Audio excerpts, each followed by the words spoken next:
Contestant number 5, Barangay Pindongan.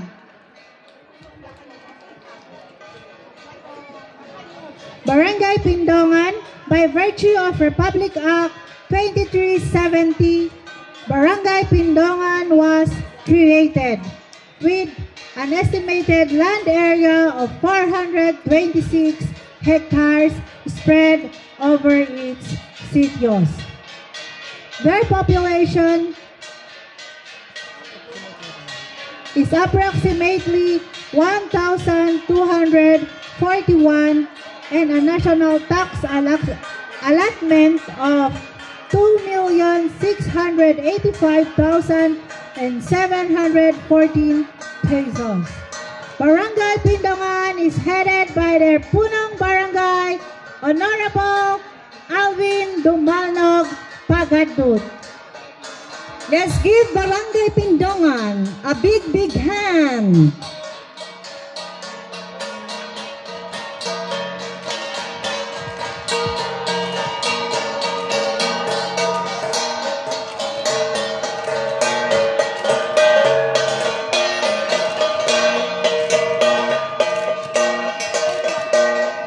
Scenic parade contestants, please proceed to the designated seating area over there. Ayo ihamak di upo na iwaday seats you ani provide hidi at least nadan ug adi ma-accommodate ayo ihamak di upunan niyo. Number 5. Timer starts now for the cultural performance of Barangay Pindongan, and they are about to perform Ahibakle. Again, timer starts now. Ahibakle. Ifugao culture revolves around rice farming. In the hu'uwa or sacred stories of the Ifugao recited during the Hongadi Page, the gods of the sky world or the Kabunyan gave the first Tinoon rice seedlings to the brothers Balituk and Kabigat of Kiyangan in Pugao or the earth world. The gift of rice came with a covenant for the Ifugao to perform rituals in honor of the gods who gave the first rice. Lidum of Lagud, or the Eastern world, the great teacher taught the first ancestors in the old Kiyangan village how to plant rice in flooded terrace fields that were first constructed in Taktawang, now a part of Barangay Pindongan. Lidum also taught them how to domesticate animals like chickens and pigs, and how to perform the Bake rituals in each phase of the growing rice. The growing of the Tinoon takes an entire year.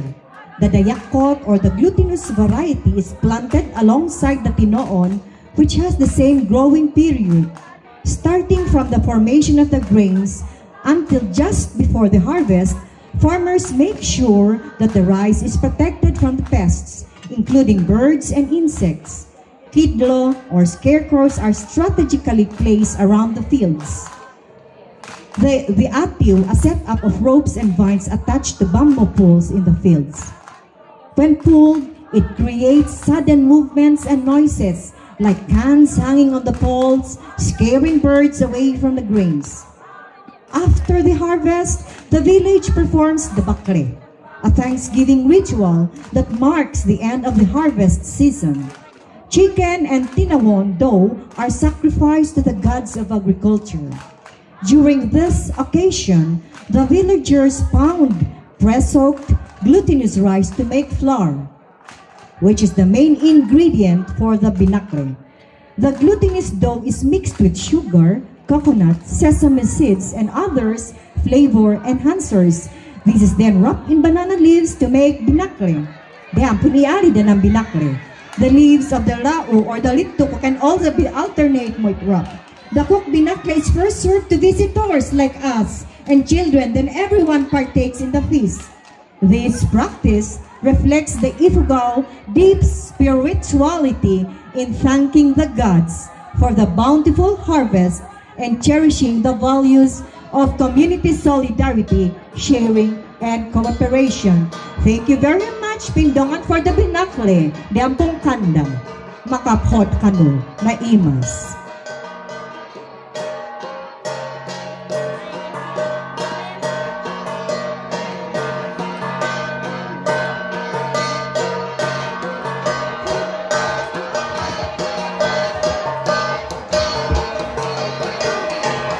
Nagibo kaya bo'y pakredat Pindongan. Thank you very much, Barangay Pindongan. Let's give them a round of applause. O, tinamtaman nyo ng binakle? Amin, tako? Muno, share kayo, share you. Sagaho ang kalat.